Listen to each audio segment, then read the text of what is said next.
for joining us. Thank you very much for having me. Thank you. Our second guest is Mr. Edward Lee. Mr. Edward Lee is the CEO and spearheading the Prince Real Estate Group. His expertise have honoured over 2 decades of outstanding performances in real estate management sphere, comprising a diverse range of projects spanning residential, commercial and industrial domains, dedicated to delivering cutting-edge and transformative real estate solutions. Mr. Lee has demonstrated his exceptional ability to oversee projects, concept developments across Vietnam, Cambodia, Malaysia and San Francisco. Mr. Lee from Singapore has served his nation with distinction in the Republic Singapore Air Force. His diverse experiences and exceptional skills set out to position him in a prominent leader to the real estate industry. Welcome, Mr. Edward, and thank you for your time. Thank you. Thank you for having me. Our third guest is Mr. Sorn Sepp. Mr. Sorn Sepp is currently the president of the Cambodian Values and Estate Agents Association, chairman of the KH25 Property, chairman of the Asian Pacific Property Appraisal, and is also the chairperson of the judging panel of the Property Guru Cambodia Property Awards. He contributes his experiences and profound local real estate knowledge, cultivated through his former works and renowned local and international real estate companies, including Lee Real Estate, Bonner Realty Group, Knight Frank in Malaysia and Cambodia, Key Real Estate, KH25 Property and Asian Pacific Property Appraisals. Versed in aspects of real estate, his experiences have included intense in-class training on property valuation in Malaysia, including fieldwork and supervisory and management levels. Mr. Sorn, thank you very much and welcome. Thank you for having me. Once again, gentlemen, thank you very much for appearing on our show today. Just before we start off the first question, Tom, congratulations for last week on your awards. Thank you very much. And it was a great night, I hear. Yeah, over 500 people, so very successful evening, yeah. And of course, congratulations, also won a special award, Mr. Personality. Thank you so much. And also Prince won a few other awards. Yes, Prince Real Estate has won a few other awards as well. I think the awards itself is one, but most importantly is the real estate market in Cambodia has been progressing, has been growing, right? So we have won some awards thanks to the judges, but I think all the real estate players, the projects who have submitted for the award are all winners in a form or another. That's it. And yourself, you had a great night there? Yeah, of course. I present in the award night, and it was fantastic. So many people joining the event. Excellent. Good. Once again, congratulations. That's great. So let's start off with the first question. So let's compare the Cambodian growth in real estate compared to some of the countries in Southeast Asia. Of course, mainly maybe look at compared to Vietnam, Thailand, in the last 5 to 10 years. Okay. I think because I've involved in real estate both in Vietnam, Malaysia, US, Cambodia for the last 5 to 10 years. Cambodia real estate is very unique. It's a bit different from Vietnam or Malaysia in a sense, because Cambodia real estate is open to more international buyers. Let's talk about Vietnam. Vietnam is a very domestic-driven market with more than 90 million population. A lot of the real estate properties are designed, built, and target to sell to local Vietnamese. So it's very locally driven. In fact, there's a cap on foreign ownerships. Per district, you're only allowed to sell to about 30%. Foreigners for the total district population. Malaysia has been very stable for real estate for the last decade, but the yield performance is maybe in comparison to its neighbors is not so attractive. Cambodia itself is more unique in the sense you have local buyer needs. We have a lot of young Cambodians growing and have demand for their first home or for their upgrading homes. But the population itself, some people think that it's only 16 million Cambodians. It's small compared to its neighbors. But effectively, because Cambodia has a very open investment law, foreign ownership program, very straightforward. As a foreigner to buy an apartment, you just sign an SPA, you own the title direct. Its target market is actually the whole Asia. That's the way we look at it. So we have been saying, and in fact, when we have this chat with real estate experts and professionals in Middle East, when we go overseas for roadshows, they look at Cambodia having a target market of 20 million. Right. So with that, Cambodia real estate growth is different. It is not just looking at serving Cambodians, but also people, businesses who are looking at doing business in Cambodia or buying a real estate for investment. One big difference is that it has better yield performance in terms of rental as investment real estate. Being a dollarized economy, your real estate investment is protected against foreign exchange losses. So, for example, last 2 years, Vietnamese dong have depreciated, Malaysia dong have faced certain challenges with what is happening globally.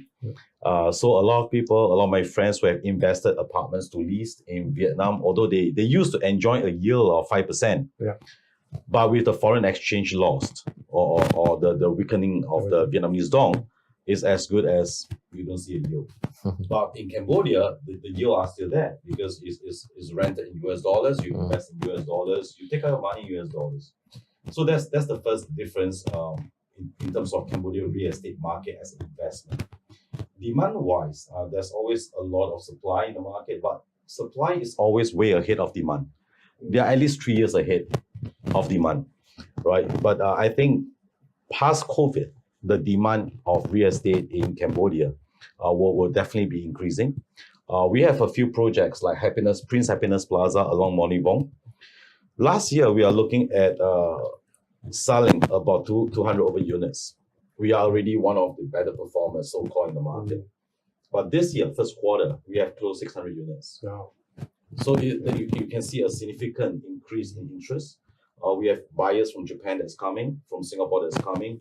They are taking like the whole floor, they're taking 50, 60 units as a loose retail investment group, right? So the take-up, we do see there's a positive uptake, but we don't think it will be like pre-COVID, where the market is booming, because that time the market, macro and micro is a bit different.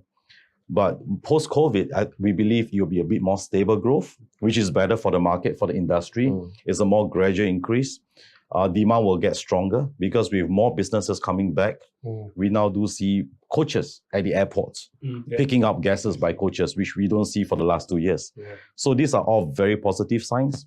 I go to Sihanoukville to look at our projects there every week. And we do see a lot of projects that were stopped during COVID starts to reactivate, starts to re-prepare for construction to resume. So these are all positive signs that we think the Cambodian market, which is more resilient, because you are open to basically anybody who are interested to invest, put their money in the country. So this will help the Cambodia real estate market to grow a little bit, I would say, more positively than its neighbors for now. The neighbors will catch up with internal issues or macroeconomy starts to get stronger, right? But I believe that in the next 5 years to 10 years, Cambodia real estate market you will be a new kid on the block, as we said, for Southeast Asia, and it will continue to get more investors' attention. You'll be more on more investors' radar, especially when they start to understand the ease of foreign investment, foreign ownership for this real estate. So this real estate market is basically driven by buyers from all over the places instead of just very locally based. You did mention also about the Vietnam dong it's dropped, and of course it's also Malaysia. Yes, Cambodia does deal in the US and also in real. Yes. I think in the future, Cambodia will be looking to head towards the real, get rid of the US dollar. Will that affect real estate then? Because you said now that the dong has dropped compared to the dollar, so that's affected. So you think it will affect Cambodia? Currency, when you start to trade in local dollars, definitely there will be some impact on businesses or on investment, right? But how would the impact be 5 years from now, assuming that happens? Really depends on 5 years from now, how the real performs, how the overall economy performs, right? But if you look at it, generally speaking, the demand and supply, Cambodia are not restricted by a local-based demand, right? It's still a foreign expat base or foreign business base, just very similar to Dubai, right? So Dubai, they use dirhams as well, right? Is it badly affected? Is it very affected? Yes and no. As long as the business climates remain healthy, as long as new businesses start coming in, and the GDP continue to grow, I believe it will still be okay. And the GDP seems to be growing here. It seemed to have continued on even pre-COVID, and I think the job the Prime Minister has done has certainly moving forward to bounce back so quickly as it has. So where are the biggest areas as in fast growth and slow growth in Phnom Penh itself at the moment, and why are they the fastest growing and the slowest growing? Well, in Phnom Penh, we have history to grow until today. If looking at 10 years back, Phnom Penh is very small, only 5 districts in the city, where we have 7 Makara, Don Penh, Chom Ka Mon, Tu Kok, and there's one more. What is that? Don Penh. Yeah. So among 5 of this district is the developed city since the previous regime. Then later, the government, the Phnom Penh municipality, expand the city into 12 and then 14. The fast growth of the city is actually in the city center, the 5 districts. And among the 5 districts, there's one area that is a very high development area, is Chom Ka Mon. We are located in the Lebasa area. And so it's also known as BKK1 area? Yeah, BKK1 area. Yeah, BKK1 used to be a prime residential area, but now it's converting into a mixed-use area, and a lot of infrastructure have been replaced from the last 4 or 5 years. Yeah, because need to transform from one family bungalow into like multiple families building an office.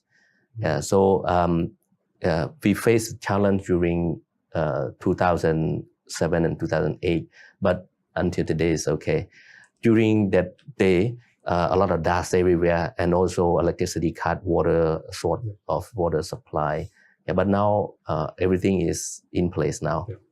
Yeah, so the place where it is very low is still the suburb of the city. Yeah, among the suburb, I can say roughly Dong Cao, Prey Pner, and Kombol commune. No, sorry, not commune, it's district. Yeah, we are low density. But of course, if talking about the growth rate of the land appreciation is higher. Yeah, the highest is now in Dong Cao. But of course, if we compare city before 2015, it's all like developed to the west because of the location of the airport and also the road, the only road to link to Sihanoukville, National Road number 4. So there's a development along here and also industrial, along National Road number 4. And from 2005 to 2018, it started to move to north and northwest, where the Eon 2 located. Yeah, and when Eon 2 started to develop during 2015, a lot of local development, big development like Benghuot or New World, they're also moving there. And Chipmong.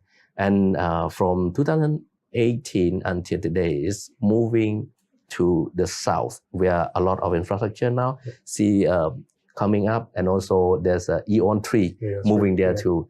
So there's one more location that the government and the investor looking for is Araisat, is the place where opposite to current Phnom Penh city, opposite to the Royal Palace. Actually, when we study about the history, Phnom Penh is the 4 interjunction river city, where we already won the 4 interjunction city awards. But currently we have only 3 interjunction. We need one more. We need 2 more actually. One more is the upstream and downstream. We need to build the bridge across the river in order to connect into the other area. Actually, the plan already have, and the budget already put in. But of course, just a matter of waiting for the piling of the bridge. Then everything will be connected. Yeah. I think you mentioned Arikasat. One of my questions does mention that because I do have a few things over there, know a few people, and notice it is growing. I've spoken to a couple of other agents who are going to invest there, mention a whole new neighbourhood, new hospitals, education, and everything else. And of course, they're waiting for the new bridge. But Arikasat is not part of Phnom Penh. It's a different district. The Phnom Penh kind of finishes halfway through the river. Do you think Phnom Penh will reach over there and become part of the city of? I think it's Kandal now. It's part of Kandal. Well, actually, Arikasat is now, even though it is not yet developed, but it's already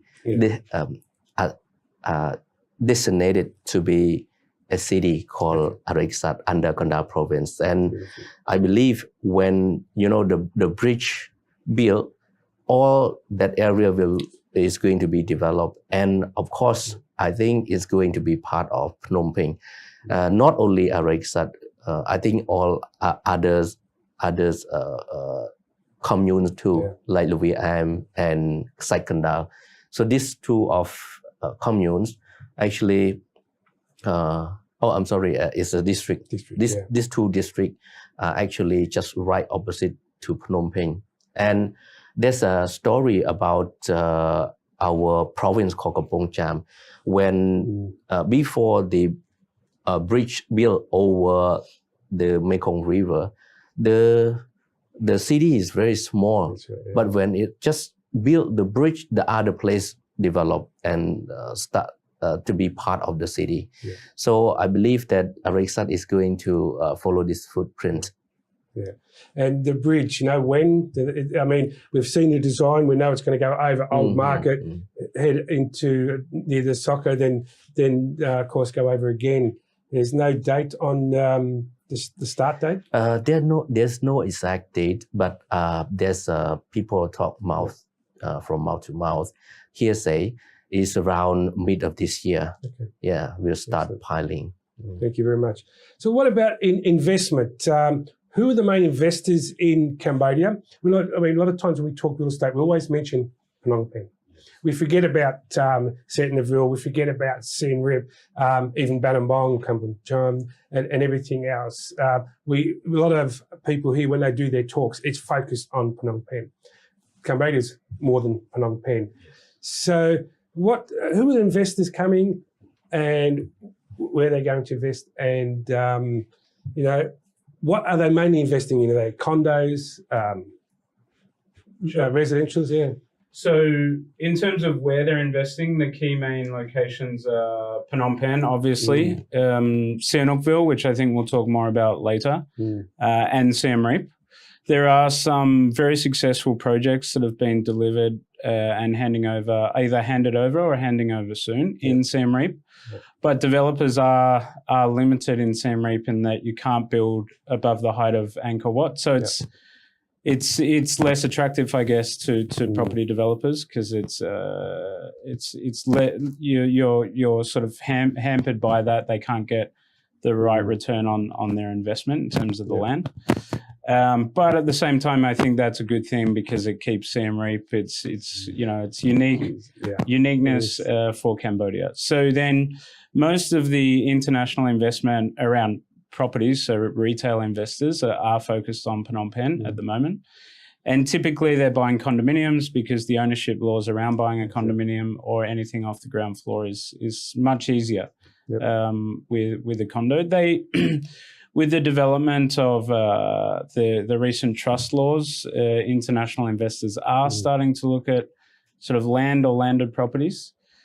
And the local demand is generally lied in local landed gated communities called bores. But similar to international investors starting to look at land or landed properties, I think we saw over the last few years that the young Cambodians are definitely increasing in terms of interest of condominiums. Then in terms of which countries, so historically Koreans and Chinese and Japanese. I think Chinese would still be sort of number one at the moment. But funnily enough, and surprise to many, we actually see a lot of buyers out of the US, Europe. Singapore's picked back up again. Malaysians, in terms of, again, retail investors. I think in commercial space, certainly Chinese, Japanese. But there's also increasing interest from countries like India, Indonesia, and also we're forecasting Middle East as well. I probably don't want to say it publicly, but we know there's certain embassies opening in Cambodia, which will indicate that sort of more countries are interested in entering the market here. Yeah, I did recently read about investment with India. They seem to do looking at it a lot more. And there's a couple of embassies opening up soon. Usually when they come in, it's usually because they want to invest in the country and things like that. So when they invest, what is the main investments? Now we look at Bavette, which is mainly, of course, factories. So that's known as, and also Sitnaville, we have a lot of factories as well, but we look at casinos there. Siem Reap, like you said, there's nothing yet. But the new airport, which is about 50 kilometres away from Siem Reap, which is going to be, I think, phenomenal from what I hear. I mean, I've heard a lot of investments from Macau. I've actually bought a lot of land there. Usually when they come from Macau, it's going to be big. It's not going to be small. Yeah, I mean, for me, to be honest, like I'd be doing a bit of crystal ball work around the future of Siem Reap in that sense. I understand the aspirations. I think that if they can execute it well, it's obviously going to be fantastic. But I think it's very early for me to sort of speculate on how that might work. Of course, developers will be able to build above the height of Angkor Wat. So potentially and hopefully you have the best of both worlds. If that makes sense. But I will say that the developers in Siem Reap that have executed properties have done very well. And other investment around hospitality and tourism in Siem Reap as well. I think for me, just to add on, I think Siem Reap is a bit more unique because of the UNESCO site and Angkor Wat. The temples, But it does has a very strong reason, tourism attraction as an anchor. The spurs of real estate development, or more we call tourism real estate, it really depends on how the land price goes in the next 3 years, 5 years for Siem Reap region, right? Is it priced to build residential for people in the tourism industry in Siem Reap, or is it meant to be more resource-based investment in Siem Reap, right? So with the limitation of height, it all worked back to feasibility. Right. The last pre-COVID, we have seen that land around Cambodia, especially big cities, have just been growing, increasing. Some are sustainable, some are speculative, right? So for Siem Reap land, because for us, we also own 400 hectares in Siem Reap. We are developing and progressing the land development very slowly. Mainly, it's like what Tom have said, the feasibility just, at this point, at this market situation, it's not so attractive as if we have put our resources to start projects in Sihanoukville or in other cities in Phnom Penh and surrounding, right? So, but this is what every country will go through. I've been doing projects in Vietnam for 15 years. We have seen first-tier city, second-tier city, provinces, each starts catching up. But we also have seen the further outskirts land prices has been increasing a lot, just because surrounding has been increasing because more investors are coming, and so they are transacted at quite good price. But what I think we will see in the next few years is that when the tourism pickups, the ADR, the room rates for operations for resorts recovers or gets to a new level, and then the feasibility for new tourism real estate makes sense, then you will see more projects starting. More of that sense. Well, we're just seeing the new aquarium and wildlife open up, which is spectacular. We did, I've visited, and it's what they did out there is amazing for Cambodia with the underwater tanks and everything else. So Cambodia is having a lot of new infrastructure happening with new expressways, airports, railways, projects, some completed, still more to come. will this boost other areas like in Cambodia, like Siem Reap, Sitnaville, Battambang, and things like that? Well, I think it's the effort that the government trying to invest during the difficult time, COVID. So like Siem Reap, COVID time, there's no tourists come to visit. Just only local tourists visit, but not many. Of course, the government took this quiet time as an advantage to restore all of the 38 roads and build the new link to the airport, and also build the airport that is going to be ready for operation by this year. And not only Siem Reap, but also Sihanoukville, we see 34 roads have been restored.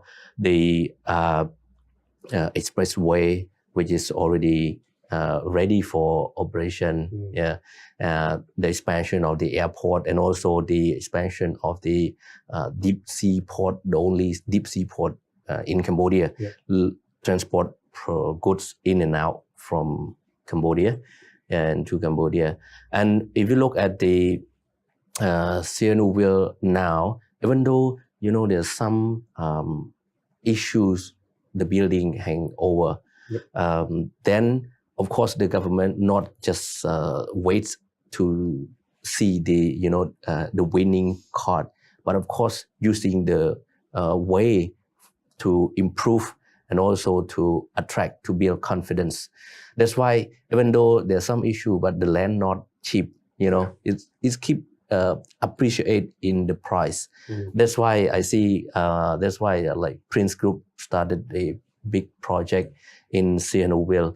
And in the city, in Phnom Penh, we see ring road number 2, ring road number 3, and also the airport and other roads link from the city to the province, like National Road number 4, National Road number 3, and National Road number 2.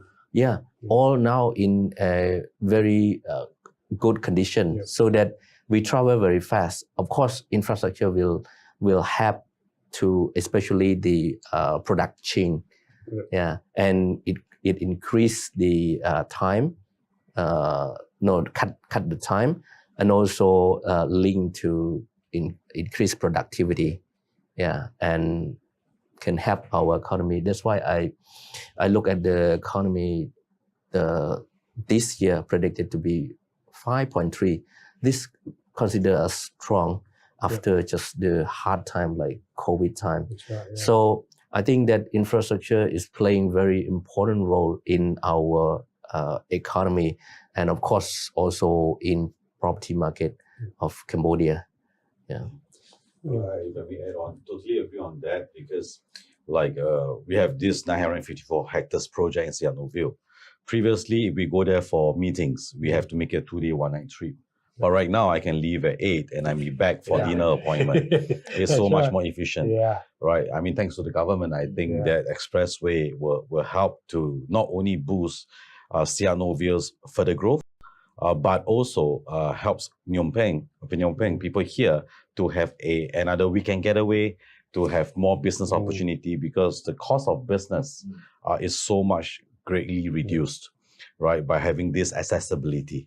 And by having access to the coastline of Cambodia, south of Cambodia, I think will also helps, like what was mentioned, the ports, in terms of business logistics. The cost of all this will reduce, thereby helping the cost of living, or even the cost of products, cost in supermarkets to further reduce, make it a much more better for everybody, and helps to spur the economic growth in a general sense. I mean, just in addition to what Seb was saying about the buildings, the government's recently announced a special operation called Operation UB, which stands for Operation Unfinished Buildings. They've already identified all the buildings above 5 floors and above.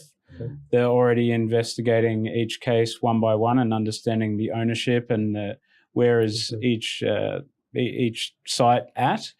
And plan to provide favourable terms to local or international investors to take over such projects So that could be tax breaks or whatever it is. But I think over time we will see that plan sort of solve that side of things. But in a weird way, and some people might think it's a strange comment, but the coastline of Cambodia is somewhat underdeveloped. Like there's no sort of holiday pool villas or anything that you would expect to see.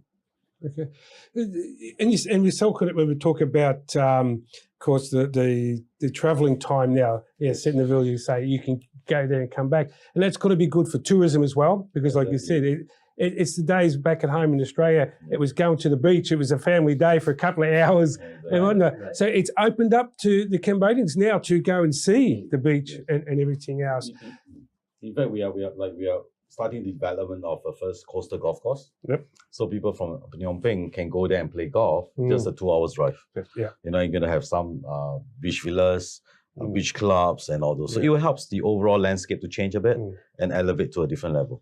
And then, like you say, for the production of the ships coming in and it'll bring things lower. And then you've got the freeway or the going to Bavet. And of course, Bavet's known also for a lot of industrial business there, which will then bring prices down. And the future one they're looking at is from here to Siem Reap too, which will encourage tourism. Yes. I mean, my first time to Siem Reap was 23 years ago, and it was a 12-hour horrible nightmare trip. And thinking, you know, why am I doing this trip? Coming from a Western country, never experienced something like this before. It was crazy. Now we do it in 6 hours in the bus. This expressway, it'll be fabulous. It'll be fantastic. And I have family and friends there. I can go there more often and do things. Right. And some more, the government also plan to build now start to study the expressway link from Phnom Penh to Siem Reap. So if the current time take about 6 hours to travel from Phnom Penh to Siem Reap to Phnom Penh, it will cut half. Maybe it's just 2 hours and a half and 3 hours. It's just like the expressways from Phnom Penh to Siem Reap. Before, when I travel, it was very terrible. Need to travel. It take like 6-7 hours because a lot of car, a lot of trucks. We cannot drive fast. Drive fast also, not safe. So from 6-7 hours cut to like 2 hours generally. If you drive like at maximum speed that they permit, it's just like 1 hour 45 minutes from the start point to the end point of the expressway. Then once again, it's opening up the experience for the Cambodians. They should see Angkor Wat, who've never seen it before because of the distance. Right. A 2 hour drive. It's a picnic, what we say, a picnic day. It's funny you say that. I definitely think expressways like Phnom Penh to Sihanoukville has increased local tourism like remarkably, as an example. Yeah. So bringing to our next question, the return of growth of tourism in Cambodia, of course, since COVID-19. Will this help the real estate industry in Cambodia? Yeah, of course. Tourism's key to driving, it's one of the pillars of the Cambodian sort of economy. And naturally, it sort of helps drive real estate and real estate investment. I think we need to, like the public and private sector need to work together to continue to promote Cambodia as a whole and encourage more tourists to the country. For example, we had a delegate here from Australia recently, sort of 10 to 12 of some of the biggest businesses from Australia here. And once you get someone to the country, their reaction is that like it's absolutely remarkable. Yeah. And they're always taken aback on how developed and progressed the country actually is. Yeah. So yes, tourism has a huge positive effect on the real estate industry, but of course the economy as a whole. Yeah. So we've already seen sort of the return of tourism impacting positively on the real estate market. And, we want to encourage more tourism. I think people outside Cambodia have that mindset. It's still a third world country. It's a dangerous country. I mean, it wasn't that long ago. It went through a bad genocide, unfortunately, and then, of course, attempted coup. I think the Prime Minister Hun Sen has done a lot in the last 30-odd years as Prime Minister to come from a country so low into such a growth in a country that people don't understand it. And when they get here, it's just like, wow, is this what we know what Cambodia is like? You know, I'm a 24 years I've been coming here. I've seen the big changes. And going home, people say, well, you're crazy. So you don't know until you get here. And when they do get here, it's like, we understand why you live here now. We understand why you do this. It's not only is it because the Khmer people are friendly in general, but I mean, it's such a beautiful country. You drive a couple of k's this way, you've got countryside. Now the Sydneyville's so close. You've got the nice beaches and what? Yeah, and presents a lot of good business opportunities as well, right? So, you know, it's outperformed Thailand in terms of growth for the last 7-8 years. So and has continued to do so through COVID. Exactly. Also, there's 4 major malls at the moment that we know. You know, the 3 Aeons. Now we have the new Chitmong also, and a lot of smaller ones. Also, a lot of which are major. Chitmong just seem to build little malls. But they say the occupancy rate is about 70%. So it's, I suppose it's low for amount of malls, and I think that the growth of the amount of malls there is here is that needed to be that many malls. We have a lot of international companies now coming here. I mean, I know with Prince just launched their new mall near the airport now. Also with